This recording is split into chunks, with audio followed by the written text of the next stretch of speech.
Hey everybody, it's Joan here, and I want to quickly show you a technique for grating Parmesan.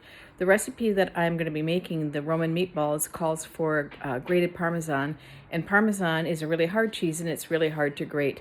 So I'm going to show you a hack that I learned many years ago. This was actually learned at a class when I had gotten my first food processor back in the day when Marshall Field was still open, and when you bought an appliance here, you could go and take a lesson at the store.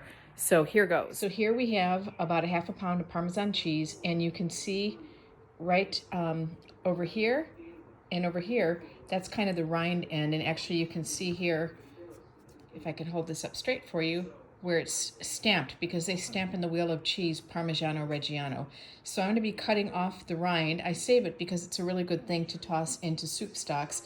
And I'm going to be cutting this up into little cubes, and then we're going to be putting it into the food processor. So that half pound of cheese I've got cut up into cubes. They're just about 1 inch square, and these are going to go right into the bowl of the food processor with the main processing blade, and it's going to make it into little tiny pieces of Parmesan cheese. So just wait for the next step. I have my chunks of Parmesan in the bowl of the food processor fitted with a big metal blade, and I'm going to be pulsing it, and it's basically going to pulverize it into little bits. So let me put the top on and we'll do the next step. And away we go.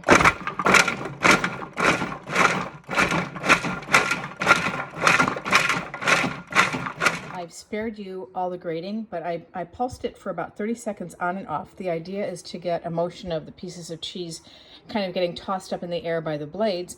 And the result is that I have this cheese now that's like a really fine powdery grain, and it's really good for putting into your foods. It's going to be actually going into the meatballs that I'm going to be making tomorrow.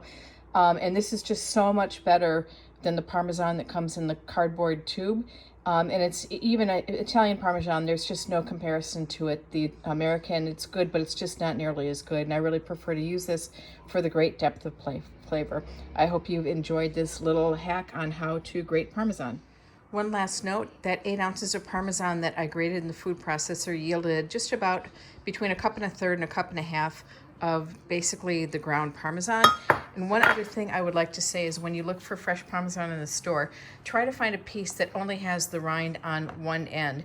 This particular piece had the rind on 2 ends because they were cutting it probably from the top or the bottom of the wheel of Parmesan. You want to find a slice that is just from the end, because then you're having less of the rind and more of the cheese to use. The store that I purchased this from today didn't happen to have any pieces like that, but it's worth sorting through to see if you can find them. Take care.